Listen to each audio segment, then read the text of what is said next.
Hello, my name is Mrs. Margison, and I have the privilege of being your son or daughter's math teacher for this year. The purpose of this video is to let you know what your student's math class will be like as we transition to a new style of teaching and learning called the flipped classroom. Let's get started. In a traditional math class like the ones both you and I grew up in, students sit in rows or groups facing the front of the classroom and listen to the teacher present the lesson for most of the class period. They are assigned a set of practice problems to bring home to do individually for homework, then they come back to class the next day and follow the same routine.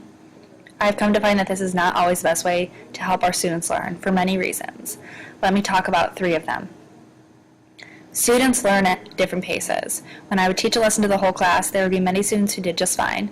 There would be many who understood it quickly and wanted me to move on, so they got bored. Then there would be several students who learned at a slower pace and needed more time than we had in class to process the information. In a traditional class, I was not able to reach all of my students every day. Students often bring home practice problems for homework that they don't know how to do on their own quite yet. So this means they either find someone to help them, they just write a bunch of numbers down to make sure it looks like they did it, or they copy a friend's the next day. Either way, the practice problems do not help the student learn the material in any way, and it becomes a waste of time. This is not helpful to our students or respectful of their time and effort.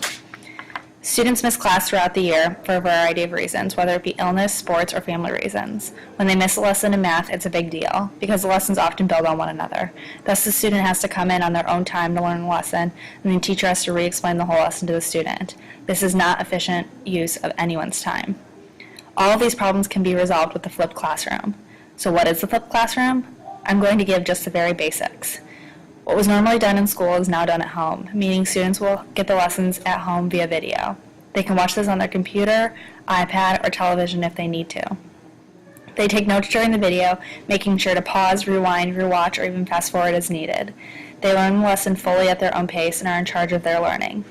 Students are not expected to master the material just by watching a video, but they are expected to understand the basics and bring confusing topics to class to discuss and get clarified.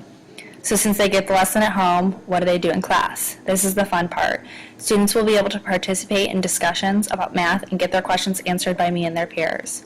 They will still do most of the normal practice problems that they would have done at home, but now they have help whether they need it, so they don't get as frustrated. Any questions they have are answered right away. Because of the extra time we have, students can now work on higher level thinking activities. It is a much more exciting and engaging environment to be in, and students have an active role in their learning. Rather than passively sitting back listening to me talk all period, I am very busy throughout the entire class period, helping students one-on-one and in small groups, answering their questions and challenging them to think deeper. I am ready for an exciting year of learning math with the flipped classroom. I know that this is the best way I can give my students one-on-one attention every day, and your student can grow not only as a math student, but learn skills that will help in the future as they pursue college and career. Please feel free to contact me via email if you have any questions about the flipped classroom. It will take your child a few days to adjust to the changes and the expectations of this course. So please continue to encourage them to give their best effort and to communicate with me any concerns or questions they have. Thank you for watching. Created using Powtoon.